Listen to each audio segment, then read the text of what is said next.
तुम्हालाही कडधान्य खाल्ल्यावर गॅसेस होतात का?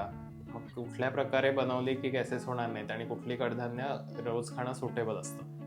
नमस्कार, मी डॉक्टर मल्हार नेसरी आणि मी देणार आहे तुम्हाला आरोग्याच्या काही टिप्स.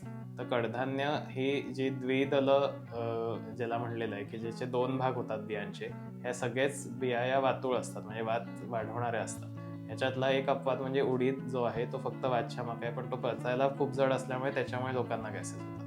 त्यामुळे तुम्हाला जर कडधान्यामुळे गॅसेस होऊ नयेत अशी अपेक्षा असेल तर त्यातली सगळ्यात पचायला हलकी 3 कडधान्य म्हणजे मूग, मसूर आणि तूर. याच्या व्यतिरिक्त इतर कडधान्य जर तुम्हाला खायची असतील तर ती मोड न आणता खावीत. म्हणजे रात्री स्वच्छ धुवून ती भिजवायची, त्याच्यातले दाणे सकाळी भिजल्यावर मोठे होतात, ते पाणी आपल्याला फेकून द्यायचंय आणि मग दुसऱ्या पाण्यात ती व्यवस्थित शिजवून घेऊन त्याला व्यवस्थित फोडणी करून त्याची उसळ करायची. कडधान्याबरोबर जेवढं तुम्ही तेल, आंबट पदार्थ म्हणजे लिंबाचा रस किंवा कोकम किंवा चिंच, इतर कुठलाही पदार्थ आंबट जो असतो तो टाकून त्याची उसळ कराल आणि तेलात उसळ कराल, तेवढा त्याचा वातूळपणा कमी होत असतो आणि पचायला ती हलकी होत असतात. ह्याच्या व्यतिरिक्त तुमच्याकडे जर प्रेशर कुकर असेल तर कडधान्य ही कायम प्रेशर कुकरमध्ये शिजवलेली बेटर असतात. त्यामुळे प्रेशर कुकर करून मग त्याची उसळ करावी आणि मग त्याचा उपयोग करावा.